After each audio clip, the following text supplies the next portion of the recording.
গুৱাহাটী হাজো বৰপেটাৰ দূৰত্ব ৯২ কিলোমিটাৰ। পথছোৱা অতিক্ৰম কৰিবলৈ লাগে ৫ ঘণ্টা। পথ নহয় যেন নৰকৰ বাট।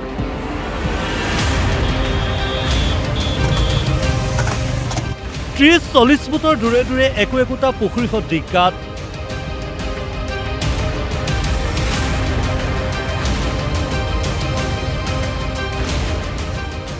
এজাক বৰষুণ দিলে পথছোৱাত সৃষ্টি হয় বহু নতুন গাঁতৰ, তথাপিও কৰা নাই মেৰামতি। এইটো আমাৰ বৰপেটা দৌলাহাল মূল পথ, বৰপেটা দৌলাহাল গুৱাহাটী মূল পথ। আৰু এই পথটোৰ যিটো জৰাজীৰ্ণ অৱস্থা, আমি ইতিমধ্যে বিভাগীয় কৰ্তৃপক্ষক নিবেদন জনাই আমি হাৰ মানিছোঁ। তেওঁলোকে নিশ্চয় এই পথটোৰে অহা যোৱা কৰে। জিলা আয়ুক্ত বা আৰক্ষী ভাৰপ্ৰাপ্ত বিষয়া বা অন্যান্য বৰমুৰা বিষয়াসকল নিশ্চয় এই পথটোৰে অহা যোৱা কৰে। এইখিনি নিশ্চয় তেওঁলোকৰে দায়িত্ব বা কৰ্তব্য, তেওঁলোকে NHAক জনোৱাটো। বৰষুণত চহি খহি গৈছে পথছোৱাৰ ওপৰভাগ। যাতায়াতৰ অনুপযোগী হৈছে ভেল্লা, বৰবিলা, নগাঁও, বাটগাঁও, চেঙা, ৰামপুৰ, মোকালমোৱাৰ পথছোৱা।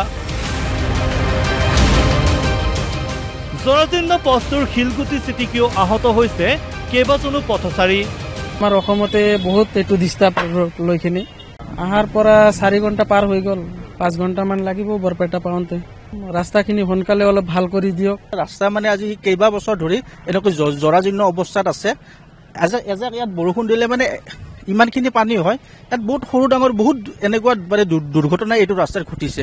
এই ৰাস্তাত প্ৰতিদিন এক্সিডেণ্ট, কিমান মানুহ ঘূণীয়া হিচাপ নাই। পূৰ্বতে এই পথেৰে গুৱাহাটীৰ পৰা বৰপেটা হৈ গ'লেও ২-৩ ঘণ্টা সময় লাগিছিল যদিও এতিয়া প্ৰয়োজন হয় ৫ ঘণ্টাৰ। গুৱাহাটীৰ পৰা অভয়পুৰী বঙাইগাঁওলৈ এই পথছোৱা দুটা ৰাষ্ট্ৰীয় ঘাইপথৰ বিকল্প বিবেচিত হৈছিল এবছৰ আগলৈকে। এতিয়া পিছে পথটোৱে এলাগী হ'ল। লোক নিৰ্মাণ বিভাগে মেৰামতি নকৰাৰ ফলত দিনক দিনে দুৰ্বিষহ হৈছে পথটোৰে যাতায়াত ব্যৱস্থা। আগতে আপোনাৰ লাগছে ৩ ঘণ্টা, এতিয়া ৫ ঘণ্টা, ৫.৫ ঘণ্টা নালাগে। লছে হৈ আছে আমাৰ, তেলৰ মাইলেজ দিব নোৱাৰি আৰু পেচেঞ্জাৰক সময় দিব নোৱাৰি, পেচেঞ্জাৰে হাল্লা কৰে। গাড়ীতো ক্ষতি হৈ আছে, বডি চডি অৱস্থা নোহোৱা হৈ যায়। কিমান মানুহ মৰাৰ পিছত এই ৰাস্তাটো ঠিক কৰিব? মন্ত্ৰী, MLA, বিধায়ক, সাংসদে এই ৰাস্তাটো দুৰৱস্থা দেখা নাপায় নেকি? বৰপেটা দৌলাহালৰ পৰা ধৰি মোকলমোৱা, ৰামপুৰ, কেটকুচি, বিলেটাৰী, ভেল্লা, বিষ্ণুপুৰ, মানে বহুত জেগাত ৰাস্তাটো গাঁত হৈ আছে। চৰকাৰে শীঘ্ৰে পথটো মেৰামতি নকৰিলে আন্দোলনৰ হুংকাৰ দিছে স্থানীয় লোকে।